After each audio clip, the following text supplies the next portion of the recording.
Hello everyone, আজি আকৌ বনালোঁ কেকুৰা অকণমান বেলেগ ষ্টাইলত গ্ৰেভ মছালা মই প্ৰথমবাৰ বনাইছিলোঁ খাবলৈ খুবেই টেষ্টি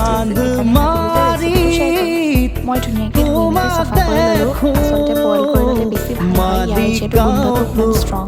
বাৰু একো নাই এতিয়া প্ৰথমতে দিছোঁ তেলত জিৰা ৰঙা জলকীয়া এটা পিঁয়াজ আদা নহৰু আৰু বিলাহী লগতে নিমখ হালধি গোটেইখিনি এটা পেষ্ট বনাই তাৰপিছত দিছোঁ তেলত তেজপাত নৰসিংহ পাত কেইখিলামান চপ কৰি থোৱা পিঁয়াজ আৰু বনাই ৰখা পেষ্টখিনি গোটেইখিনি অলপমান ভাজি লৈ যিহেতু মছলা জালুকৰ গুড়ি